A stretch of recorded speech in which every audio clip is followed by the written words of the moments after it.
Hello po, ito po yung naiwan doon sa aking ulo ng tuna na isisigang ko po. So ito po ang aking gulay, talong, sitaw at bagyo pichay.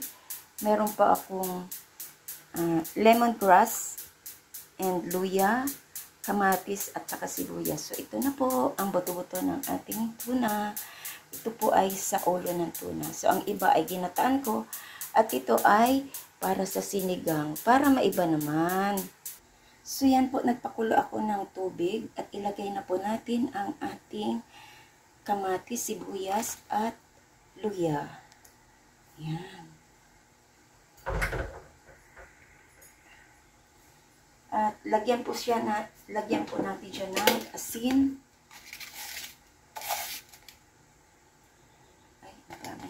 Kunti lang mo ng asin. Kunti lang. Ayan. At black pepper. Dating durog na to. Nadurog. At of course, dito naman ay lagyan ko siya ng magic sarap. Ayan. Kunti lang. Ang magic sarap, minsan 3 beses ko gamitin. So, ayan. At kumukulo siya. Ilagay ko na po yung ulo ng tuna. Pero ano to, ano na siya na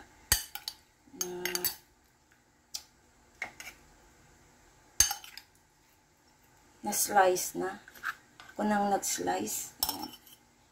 So, yan po. At pakuluin po natin. Takpan po natin hanggang kumulo. Pero, medyo kaunti po ang sabaw. Kaya, dagdagan ko po siya. Ayan. At takpan po natin.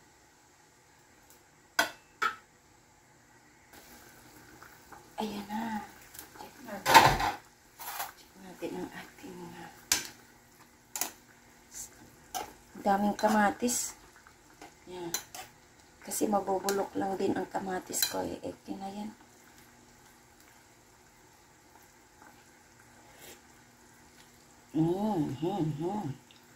So, lagyan ko siya ng patis kasi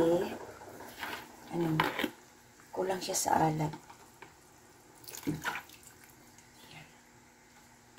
Bago ko ilagay ang ating mga gulay. Ayan. Nasa freezer kasi ito, kaya niluto ko siya ng maigi. Ayan. Sarap niyan. Ang tuna kasi ang sobrang mahal dito pag hindi buto-buto. 600 ang kilo dito sa Imus.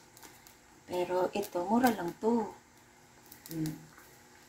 Sabaw lang naman ang kailangan natin dyan at saka buto-buto. Maganda po yan sa aming mga may edad na. Kasi kahit papaano, dyan tayo nakakakuha ng ating fish oil. Mga oil na. Ayan.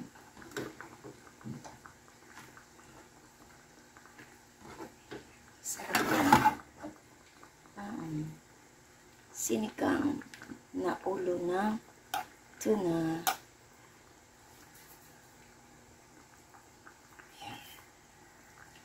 Inilagay ko na. Mamaya ako na ilagay yung ating bagyo pichay. Pagluto na. So, dagdagan ko ulit siya ng sabaw kasi natutuyo. Masarap kasi dito ang sabaw. At dito ako nagluto sa maliit na kawali. Maganda kasi pag sa kawali kasi kita talaga lahat. Maganda siya sa camera. Ayan. Ayan. So, takpan po ulit natin. At iluto po ulit natin. Para maluto ang ating gulay. Check po muna natin. Ayoko na maglagay ng more cubes. Tama na yung niya. Mamaya timplahin ulit natin. At lalagyan natin ng asim. Yan. Let's check po natin. So, ito na. So, ilagay natin itong ating bagyo chay. Ala, may naiwan pang okra. Madali naman naluto.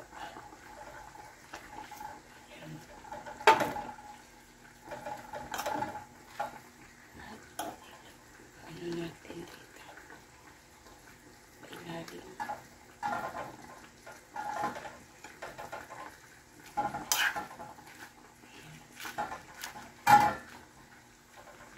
Lagyan natin siya ng asim. Sinigang ulo ng tuna. Diba? Kano kaya itong bili ko? 100 plus yata. 350. Ito na tandaan. Sarap po ito. Masarap. May tanglad siya. May luya. Wow, ang sarap. So, yan po. So, lagyan natin ulit ng patis kasi kulang yung kanyang alat. Ganito lang siya. Yan.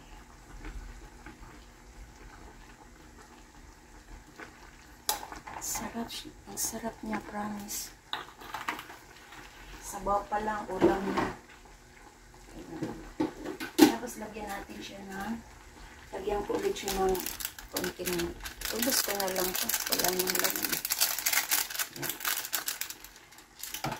Sarap. At saka ang sinigang mix. Ang sinigang ko ay ito lang siya. Yan. Nagamit ko na po ito.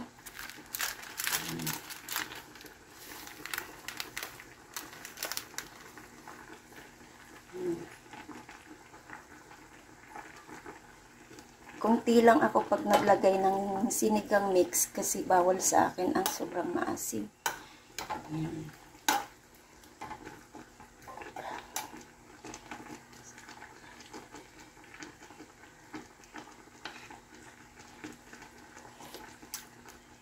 Ayun. Grabe sarap.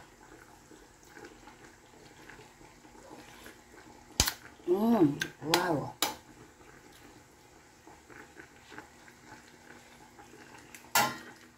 Ayun, okay na para sa akin yung asim. At depende lang din yan sa inyo kung ano ang asim na timpla na gusto nyo. Yan, kung anong level. Ang sa akin yun lang, tama na yun. So, ito na. Ito na siya. Itong pipa at ang ating bagyo pizza ay hindi pa gaanong luto. Pero yung ating mga ay luto na. Yan. So,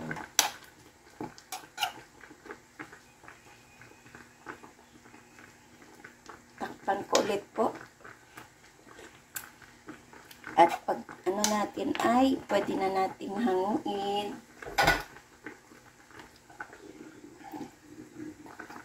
Ayan.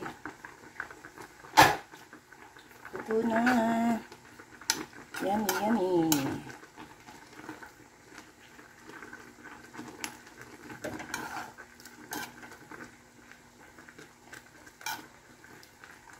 Diba? Oh, sarap na siya.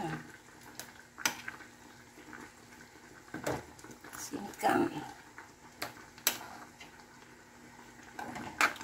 Hanguin ko na po. I-off ko na yung apoy. Yan. At ilagay ko na ito sa ating serving bowl. Sarap.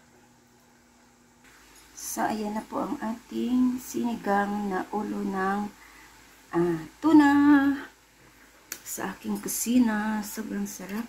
Ayan. Tikman natin ang aking linuto.